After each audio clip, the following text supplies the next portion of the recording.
ఆయన మన real estate franchise ఒకటి తీసుకొని ఎంత ఎంత పద్ధతిగా ఉంటారంటే ఖమ్మం చూస్తే నాకు చాలా ముచ్చటేస్తుంది.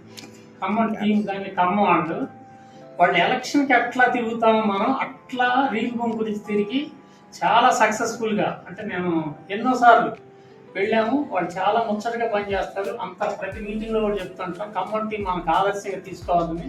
అటువంటి ఖమ్మం టీంని లీడ్ చేస్తా నిస్వార్థంగా మళ్ళీ మన ఫ్రాంచైజీ కూడా తీసుకొని నడుపుతా ఉన్నారు. ఫస్ట్ ఇక్కడి నుంచే మనం ఏదైతే డైలీ 100 రూపాయల చొప్పున 5 ఇద్దామనుకున్న పథకాన్ని కూడా వతం శ్రీనివాస్ గారి దగ్గర నుంచి స్టార్ట్ చేస్తున్నాం. సారు కొండ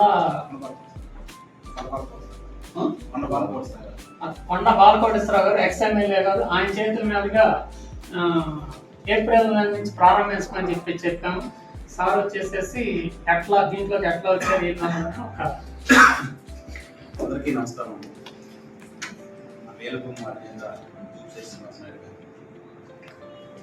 సంస్థని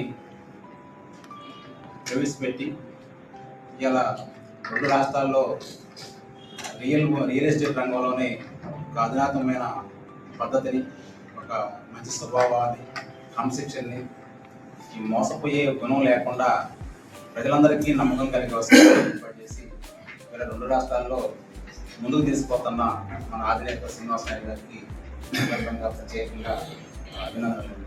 దీంట్లో పాల్గొన్న సభ్యులందరికీ కోట శ్రీనివాసరావు గారికి, గారికి, ఇంకా అందరికీ పేసిన ప్రతి ఒక్కరికి ధన్యవాదాలు. అదేవిధంగా ఈరోజు నేను ఈ స్థాయిలో ఉండడానికి నా నిర్దేశకులు మన మాజీ మదిర శాసనసభ్యులు కొండబాల కోటేశ్వరరావు గారు.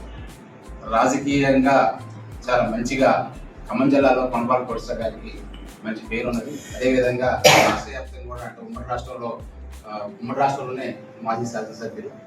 ఆయన గారి ఒక పద్ధతిలో నేను నడవడం, ఇవాళ ఈ స్థాయిలో నేను ఒకప్పుడు అంటే ఒక నక్సలైట్ పార్టీలో పనిచేసి ఆ తర్వాత బయటకు వచ్చిన తర్వాత నన్ను ఈ మార్గాన్ని చేసి ఇక్కడ దాకా తీసుకొచ్చి సార్ అంటేనే నడవడం వల్ల సార్ ఎటుంటే అంటే నేను కొండబాల కోటేశ్వరరావు గారు ఎటుంటే అటు ఆయన జరుగుతుండడం వల్ల నాకు మార్కెట్ చేయను పేదవాడిని వాస్తవానికి. అయినప్పుడు కూడా ఇవాళ మదిర అంటే ఒక మంచి పర్టికులర్ మార్కెట్ మీకు చేస్తూ ఉంటుంది. ఇప్పటి ఆంధ్ర మన తెలంగాణ అట్లాంటి నియోజకవర్గంలో సెకండ్ పోస్ట్ ఏంటంటే మార్కెట్ చైర్మన్. ఆ మార్కెట్ చైర్మన్ కావడానికి కొండబాల కోటేశ్వరరావు గారే కాదు.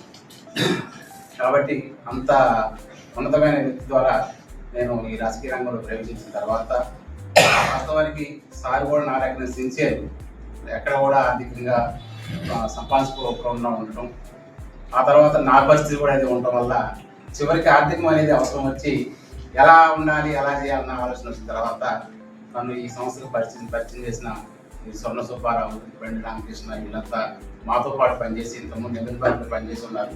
వారి ద్వారా ఈ సంస్థలోకి వచ్చాను. తర్వాత శ్రీనివాస్ నాయుడు గారు, తర్వాత రోహిత్ గారి, వెంకటరత్న గారి మాటలు తెలిసిన తర్వాత దీంట్లో ఉంటే నేను ఎట్టైనా సంపాదించుకో